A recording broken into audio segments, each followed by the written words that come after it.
This video was brought to you by Slidebean, a platform for startups and small businesses to create professional investor decks and sales presentations.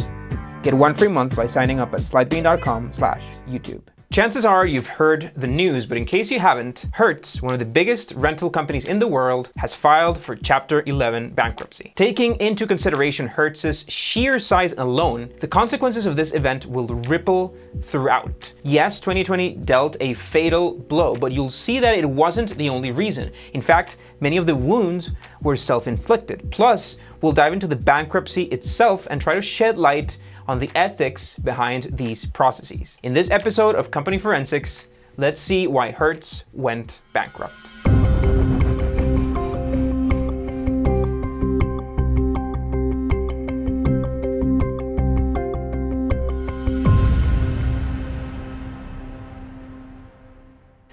Go from the start.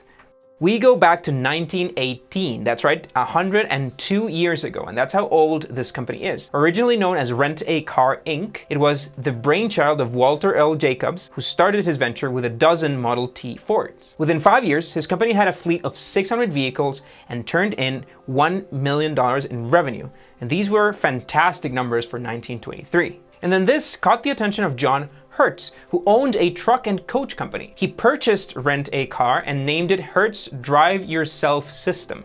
But get this, he kept Jacobs as president. Jacobs even remained as president after General Motors became interested in the successful venture and purchased it in 1926. GM went into an aggressive expansion plan, which included airports such as Chicago Midway, as well as opening in Canada and, after World War II, their first European location in France. But John Hertz wasn't done. In 1953, he repurchased the brand through another of his successful companies and created what we know now as the Hertz Corporation. Then he purchased a truck leasing company with 4,000 trucks. So by 1954, Hertz Corporation had 15,000 plus trucks and 12,000 plus cars. In 1967, Hertz sold the corporation again, this time to Radio Corporation of America, which held on to it for almost 20 years. In 85, UAL Corporation purchased it for $590 million, only to sell it 2 years later for $1.3 billion to Park Ridge. Just a detail, Park Ridge was owned and operated by Ford Motor Company, and Hertz worked well for Ford. In some years, the rental business became up to 10% of Ford's profits before tax. Under Ford's ownership, Hertz grew even more. In 2002, it even became the first international rental company to open in China, a very lucrative market. But though it had been lucrative for some years, Hertz was a bit of a headache for Ford as they faced tough times of their own. So it changed hands once again, and I really want you to remember this particular deal. In 2005, Ford sold Hertz to a private equity group composed of very big names, including Merrill Lynch, for $5.6 billion, which is not pocket change at all. It was under this new ownership that in 2012, after 2 years of back and forth bidding, Hertz purchased Dollar Thrifty for $2.3 billion. And this gave Hertz 10,000 plus locations and presence in 150 countries total. And if you've watched this show before, you know how some of these big acquisitions end up going. Market standards and firsts. But before we go into that, let's talk about what made Hertz special. They were good at what they did. They created membership programs, on-the-spot delivery, and led the industry with innovations such as Sirius XM radio in 2000, car sharing in 2007, and photographic testing to ensure the state of rentals. Think of it as a before and after from when you rent and when you return the car. Hertz lost an average of $170 million a year in damages to its rentals. There was also a culture around Hertz. Since the 60s, it made alliances with different brands to provide specialty cars. Jaguar XKEs, Corvettes, and modified Shelby Mustangs. Then they had a green collection with hybrids such as the Camry and the Prius, making Hertz one of the first rentals to venture into this sector. This made Hertz stand out and grow a lot. By 2014, Hertz had over 500,000 cars in the US alone, including specialty cars, hybrids, and luxury vehicles. A very expensive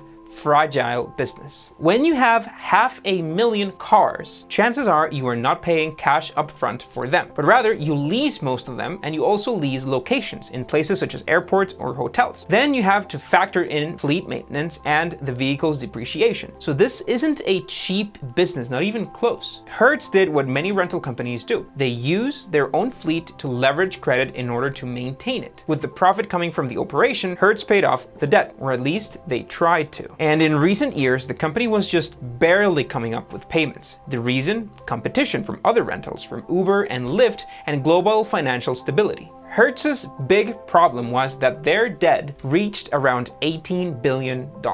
But Hertz knew the risks. In their 2014 report to the SEC, remember this one, it's fun, Hertz Corporation recognized that their financial model relied mostly on asset-fronted debt, a debt that depended on the vehicle's value. This means that if the car value plummets, lenders can adjust the loan to better care for themselves. Basically, if cars are worthless, the lenders dish out less. So relying on fleet value works as long as all the factors are in order. It's like a house of cards. And what were the risks? Well, many, but one stands out, especially right now. Check out this bit of the SEC report. Risks related to our business. Our car rental business, which provides the majority of our revenues, is particularly susceptible to reductions in the levels of airline passenger travel. And reductions in air travel could materially adversely impact our financial condition, results of operation, liquidity, and cash flows. The past. Now that we understand the fragility of it all, we might say, oh, that's why 2020 killed Hertz. Let's go back to 2005 and that big acquisition. The private equity group purchased Hertz for $5.6 billion in cash, but they also had to take around $10 billion in debt. So what did the new owners do as soon as they purchased Hertz? They took out a $1 billion dividend almost immediately, because why not? Take, for example, CEO Mark Frisora, who shook the company to the core. He laid off employees and cut costs all around, which made sense when you're facing debt. And then he received a $19.2 million compensation package for it. Should you take them when your company is knee-deep in debt? No. Then there's the 2012 merger. The idea was to buy out competition and expand operations, therefore having more income. Makes sense, but it meant another $2.3 billion to the tab.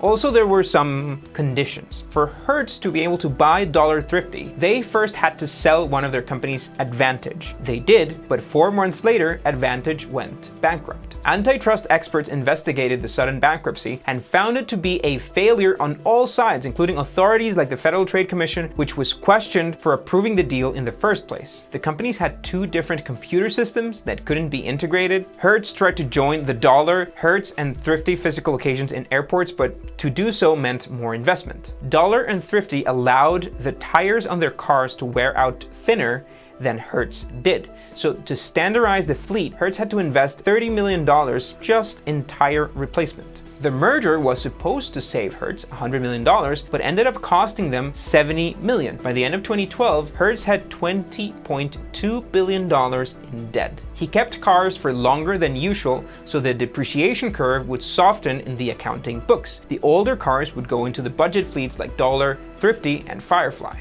But this backfired because consumers and authorities alike took notice. That SEC report we spoke of, well, in 2014, Hertz was charged with fraud and Frisora was fired, but he wasn't found guilty. Hertz had to settle with the SEC for $16 million, so then they sued Frisora and another 3 managers. And right there and then, a guy named Carl Icahn comes in. The good and the bad all in one. Icahn was a very successful businessman, but he is known as a predator of sorts, a corporate raider. He takes advantage of flailing companies, buys them, then strips them bare of assets, then sells the scraps. So when Icahn heard in 2014 that Hertz was a good brand in need of authority, it was right up his alley and he jumped in.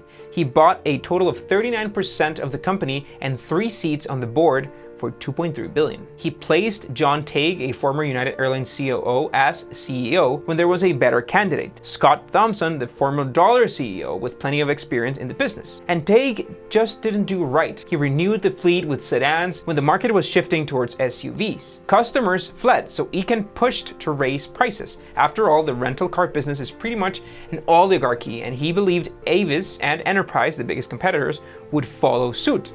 But they didn't. Instead, they stole Hertz's customers with lower prices. The market was shifting more towards SUVs, so fewer people bought sedans. Sedans lost their value faster. In 2017, Teague left, and in came Catherine Marinello. She shrunk the fleet, shifted to SUVs, and made good progress. The company had 9 quarters of earnings, and possible recovery was in sight. And then 2020 came along. Bankruptcy and reality.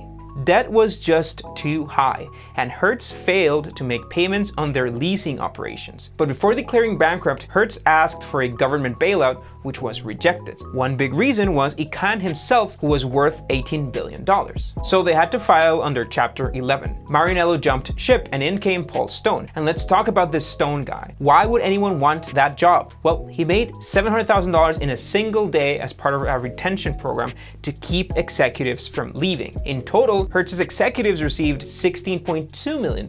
Sweet deal. Meanwhile, if you have seen our show before, you know what Chapter 11 means: reorganizing and shedding to make profit again. At the moment, 20,000 people and counting have lost their jobs. Then there are the cars. In the US, Hertz had more than 500,000 cars, and they will sell many of those for bottom dollar.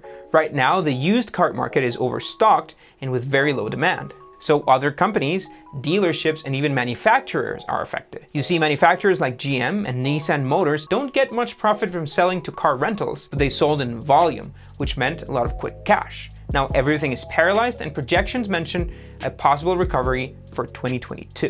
So yes, 2020 did help in trampling Hertz. Even Khan, usually a predator, lost billions, but the company might have survived if it had taken another path, perhaps one of less greed. Thanks a lot for watching. Be sure to subscribe to stay tuned with our weekly Company Forensics episode. See you next week.